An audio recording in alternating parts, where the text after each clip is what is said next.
자, 그러면 지금 한 분의 당선자가 더 연결이 돼 있는데요. 이번 총선에서 굉장히 관심을 끌었던, 그리고 이번 총선 돌풍의 중심이죠. 이 네. 조국혁신당의 신장식 당선자 저희가 네, 시기 신장시기. 연결이 돼 있습니다. 자, 신장식 변호사에서 이제는 신장식 의원님이 되실 네. 네. 신장식 당선자 지금 연결이 돼 있는데요. 바로 한번 모시고 영상 통화로 한번 연결해 보도록 하겠습니다. 자, 당선자님 안녕하세요. 네, 안녕하세요. 신장식입니다. 네, 아유 축하드립니다. 네, 감사합니다. 네, 네. 많은 분들이 응원해 주셔서. 예. 살이 조금 빠지신 것 같네요, 확실히. 빠졌다고들 하더라고요. 또 얼굴도 좀 많이 탔고. 아유, 하여튼 고생 많으셨습니다.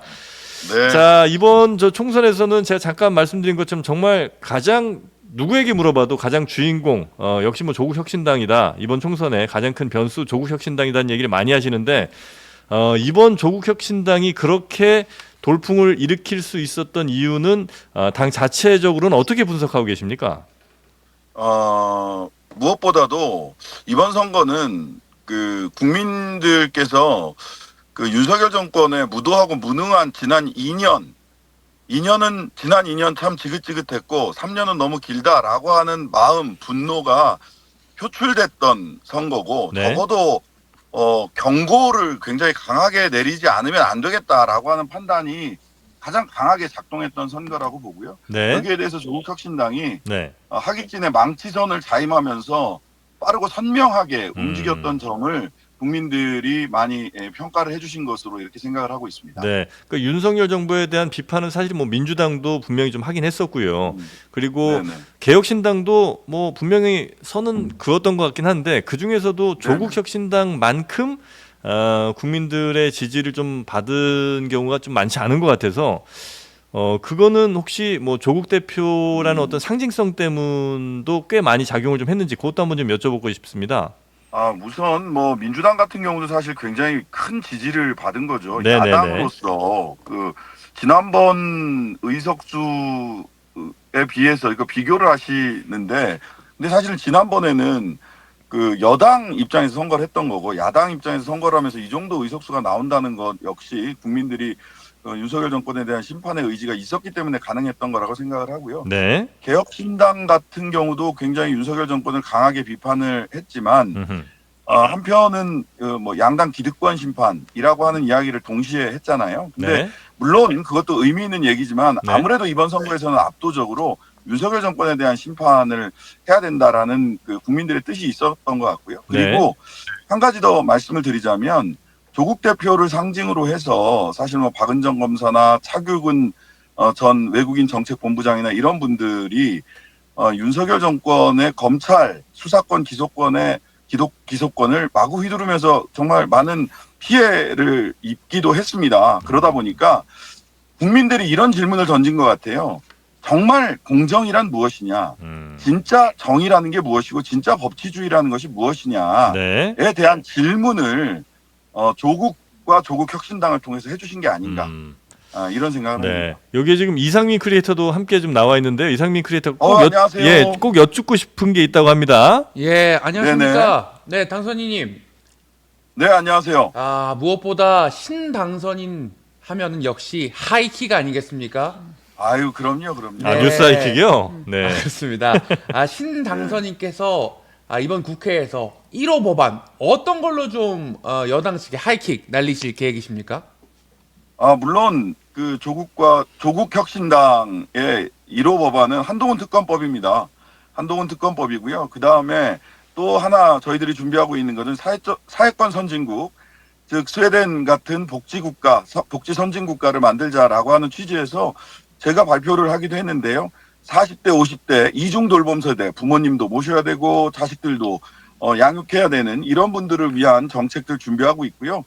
그 다음에 하나는 뉴스하이킹 얘기가 나왔으니까 이번 8월달, 9월달이 되면 MBC의 최대 주주인 박문진 방송문화진흥회의 이사들이 바뀌면서 여당 우위로 변하게 됩니다. 근데 그러면서 지금까지 선거방송심의위원회나 방송심의위원회에서 굉장히 저희들이 보기에는 좀 불합리하고 편향된 방송사에 대한 제재가 있었기 때문에 네. 방송사 지배구조, 즉 사장 선임 과정을 보다 시민들의 뜻이 더 많이 반영될 수 있도록 정부 여당의 뜻이 아니라 국민들의 뜻이 반영될 수 있도록 바꿔내는 방송3법 개정안, 뭐 대통령께서 또 이렇게 굉장히 싫어라 하는 법안이시긴 했는데 네. 방송3법 개정안, 그다음에 실제로 방송심의위원회나 선거방송심의위원회를 민간 자율기구답게 운영할 수 있도록 하는 법과 제도의 정비 꼭 이루어내겠다라는 생각을 하고 있습니다.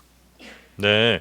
그러면 만약에 그 법안을 빨리 처리를 하시면 이번 8월에 있을 그 이벤트도 바뀐 법을 통해서 할 수 있습니까? 아니면 그건 아니고 그 다음부터 적용이 되는 겁니까? 저는 급하지만 네. 또 시한이 촉박합니다. 사실 5월 말에 그 실제로 임기가 시작이 되기 때문에 네. 매우 촉박하지만 막기 위해서 최선의 노력을 다해야 된다. 네. 조국혁신당뿐만 아니라 우리 언론 단체들 그리고 네. 시민 여러분들 표현의 자유를 수호하는 시민 여러분들과 함께 또 본진인 민주당이 있기 때문에 민주당과 협력해서 8월 달에 있을 이벤트를 네. 최대한 늦추거나 최소한 늦추거나 좀 다른 형식 시민들의 뜻이 보다 많이 관철되는 법과 제도 하에서 방문진이나 이렇게 구성될 수 있도록 네네. 공영방송을 지킬 수 있는 이런 역할을 해야 된다고 생각합니다. 네, 당선인님, 지금 정부와 여당이 지금 사의 표명 또 사임 이런 이슈들이 좀 있지 않습니까? 좀 어떻게 네네. 보십니까, 그분들을? 예. 뭐 최소한의 책임을 지기 위한 최소한의 행위라고 생각을 하고요.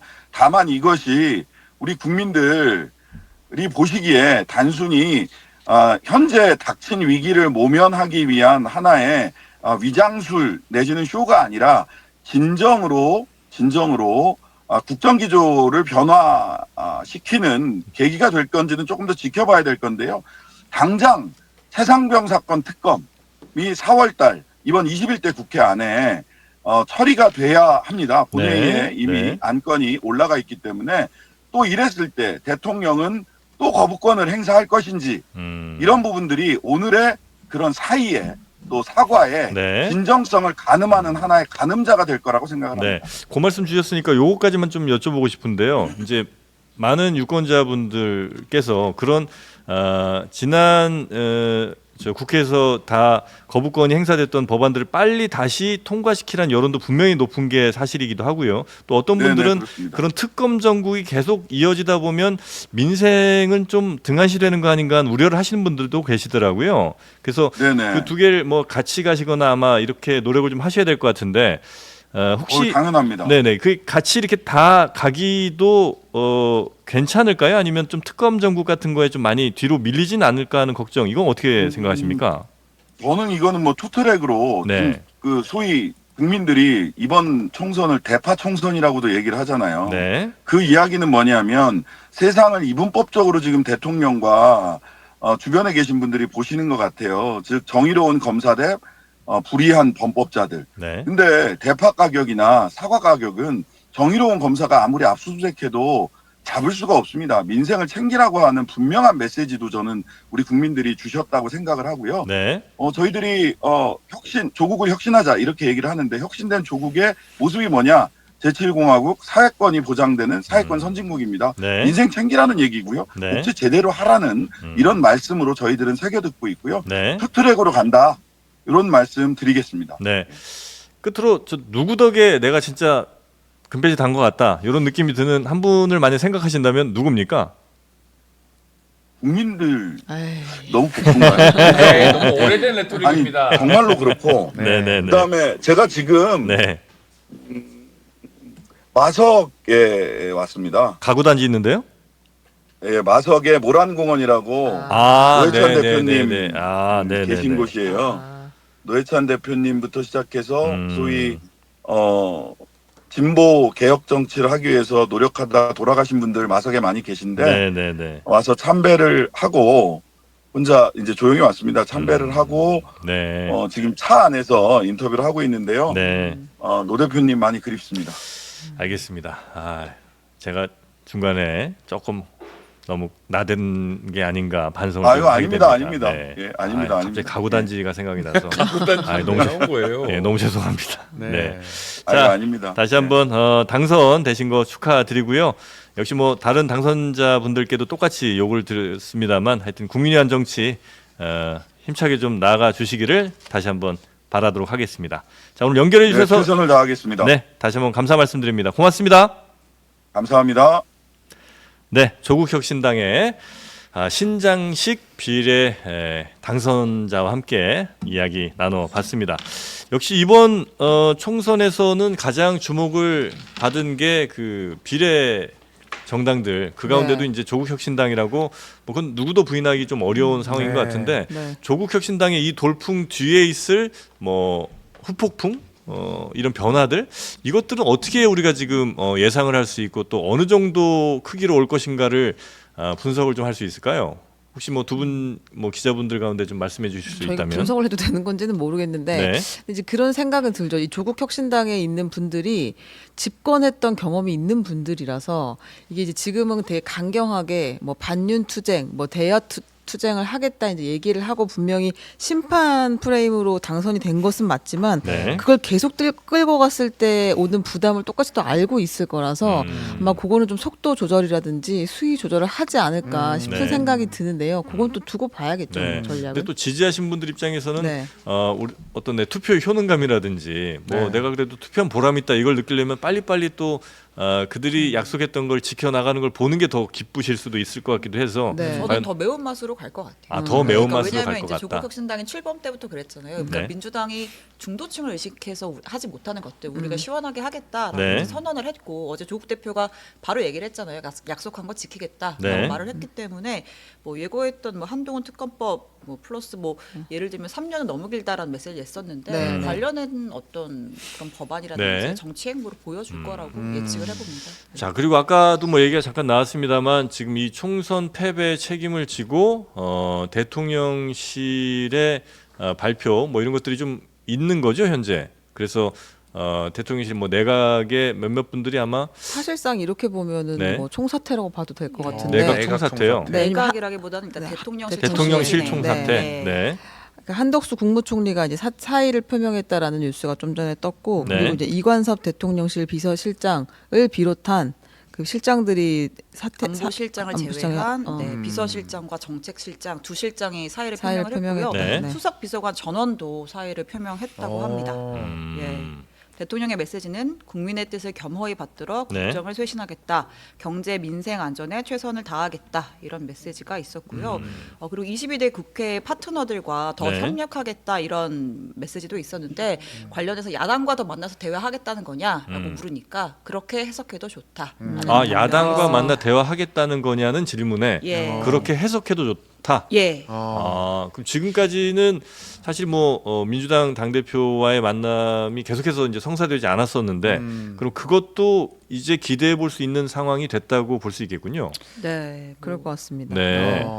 한동훈 비대위원장은 혹시 공식 입장이 좀 나왔습니까? 네, 한동훈 비대위원장도 입장을 밝혔는데요. 네. 11시쯤에 입장을 밝혔는데 국민의 선택을 받기에 부족했던 당을 대표해서 국민들께 사과를 드린다. 국민의 뜻을 준엄하게 받아들이고 저부터 깊이 반성을 한다라고 말하면서 비대위원장직에서 물러나겠다라고 이야기를 했습니다. 그 이후에 뭐 행보에 대해서는 뭐 이야기가 따로 없었고 비대위원장은 물러나겠다. 네, 다만 정치를 계속하겠다는 걸로 이해하면 되느냐는 이야기에는 제가 한 약속을 지키겠다라고 했어요. 그러니까 이제 어떤 약속이 있었죠? 정치하겠다고 했어요. 아, 예, 공공선을 위해 예. 봉사하겠다고 했는데 향후 계획을 어떻게 보냐, 그러니까 특별한 계획은 없다 하지만 정치 계속하겠다는 약속에 대한 질문엔 네. 제가 한 약속을 지키겠다. 그러니까 정치하겠다는 건 확실하게 지금 여러 차례 본인이 다시 확인을 하는 그런 상황이고요. 총선 결과 대통령실과 공동 책임이 있다고 보느냐는 질문에는 제 책임입니다라고 이야기를 했습니다. 네. 한동훈 비대위원장은 이번 총선 결과는 본인의 책임이고 네. 그리고 비대위원장은 그래서 물러나고 책임을 네. 지고 물러나고 다만 정치를 그만두는 것은 아닌 쪽으로 네, 그래서 네. 정치를 근데 어떤 방식으로 할 수가 있는 거죠? 예를 들면 다음 네. 뭐 전당대회에 네. 당대표 선거에 나올 수도 있다는 게 이제 어제 이제 예측 중에 하나였고 그렇지 않고 시간을 좀 두고 나서 또 다시 부를 때 국민들이 네. 찾을 때 돌아오는 방법도 있을 거고요. 네. 전당대회가 뭐 8월쯤입니까? 아니, 이제 민주당이 8월이고 네. 지금 국민의힘은 비대위 비대위원이- 체제였기 아, 때문에 네네. 곧 하게 될 것 네. 같습니다. 네네네. 그때 나올 수도 있으나 아마 그렇게 되면 책임을 지고 물러난 거에 그렇죠. 비해서 너무 짧게 네. 등장하는 거라 아마 그 선택을 하기는 좀 쉽지는 않겠군요. 예. 옛날에는- 바로 하게 될 텐데 네. 지금 비대위원장이 사퇴하고 거기서 네. 열린 전당대회 당 대표로 출마한다 네. 라고 한다면 사실은 조금 모순이죠. 앞뒤가 맞지 않기 때문에 이제 과거에는 그런 일이 없었는데 네. 요즘은 그런 일이 또 있습니다. 대운동의 옛날에는, 멀티버스군요. 예, 이렇게 네. 되면 그냥 뭐 사퇴하고 네. 한동안은 잘 안 보이는 게 이제 관례인데 네. 근데 또 어떻게 될지는 모르는 거라서 저희가 지금 이건 취재를 해야 되는 문제지 예측을 해보기는 좀 네, 어렵고 네, 네. 가능성은 다 열려 있다. 잠시 후 정치 명장에서 네, 예측을 한번 해보시죠. 얘기를 들어보시죠. 네. 저희는 취재를 하겠습니다. 알겠습니다. 네. 자, 그리고 그 이번에 뭐 여러 벨트들이 있었습니다만 굉장히 예측과 좀 많이 빗나간 쪽이 아까 잠깐 얘기 나온 그 네. 부산 쪽이잖아요. 네. 네. 낙동강 벨트. 네, 거기 패배 원인에 대해서 혹시 민주당에서 물론 이제 국민의힘의 어떤 지지율이 높은 지역이긴 하나 그래도 네, 네. 선거 전만 하더라도 뭐 10석에서 많게는 15석 정도를 기대를 했었었잖아요. 네. 근데 기대 훨씬 못 미치는 결과가 나온 거에 대해서 어떤 뭐 이야기들 분석 같은 것들이 좀 나오고 있습니까? 시간이 좀 필요할 것 같아요. 네, 네. 아직까지는 왜냐하면 실제로 진짜 여론조사에서 부산 민심이 뭐 뒤집혔다 네. 이런 해석들이 많았었는데 결과를 봤을 때 지금 18석 중에 한 석이죠 부산이. 전재수 의원. 예, 네. 맞습니다. 그렇기 때문에 아마 지금은 좀 충격을 받은 상황일 네, 거라고 네. 생각을 하고 네. 물론 뭐 워낙 또 부산의 국민의힘 우세 지역들이 네. 뭐 그래도 원래 전통적으로 많다라고 하지만 네. 나름 개인기가 있는 후보들도 꽤 있었기 때문에 이 부분들은 아마 좀 치밀하게 분석을 하지 네, 않을까 네, 네. 싶습니다. 특히 예. 이제 그 부산에서도 가장 메시지가 좀 많이 있었던 게 이른바 지민 비조 해서 네. 이번에 조국혁신당이 꽤 부산에서 아마 인기를 많이 끈 것으로 이렇게 좀 보이긴 하는데요. 네. 그래서 조국혁신당의 조국 대표도 지역구는 민주당에 투표를 해주시고 그다음에 네. 비례대표는 저희를 뽑아주십시오. 이런 메시지를 내면서 부산에서 뭐 여러 뭐 부산의 사투리죠. 뭐 네. 이런 걸 이제 활용해서 굉장히 뭐 바람을 일으켰다 이런 이제 분석들이 선거 전에 굉장히 좀 많았었는데. 네, 네. 이게 이제 네. 부산이 디비졌다라고 하면서 네, 네, 네. 부산에서부터 어쨌든 시작했잖아요. 조국혁신당이. 그렇죠. 근데 조국혁신당의 결과를 보면 그 조국혁신당이 목표했던 의석은 더 초과 달성을 한 게 확실해서 돌풍을 일으킨 것은 맞는데 네. 지민 비조가 부산에서 통했느냐고 하면 그건 아닌 결과가 지금 나온 거라서 네. 이거는 아마 차차 분석이 되겠지만 네. 조금 이게 과하게 우리가 그동안 여론조사 결과라든지 이런 걸 봤던 거 아닌가 싶은 생각이 들고 막판에 보수 결집을 무시할 수 없을 것 같아요. 예. 이게 네. 샤이보스라는 말이 여기서는 통했다고 좀 보이는데 네. 좀 지역에 있는 그 맹주들이라든지 원래 지키고 있던 분들이 결국에 다 자기 자리를 지키기도 했거든요. 그러니까 이제 계속해서 이제 이 열풍이 있으니까 말은 못했지만 투표장에 나간 사람들은 또 있었다. 보수 유권자들이 네. 이렇게 봐야 될 것 같아요. 저기요, 그 부산 얘기 그만하세요. 마음이 아픕니다. 네. 하하하. 문재인 전 대통령도 꽤 적극적으로 전 대통령 입장에서는 굉장히 이제 적극적으로 선거에 좀 도움을 주시려고 했던 것 같은데 뭐 한간에 그런 말도 있죠. 하하하하. 아쉽습니다. 한간에 아쉽습니다는 말이 예, 있습니까? 저는 입장 밝혔습니다. 하하하. 알겠습니다. 자,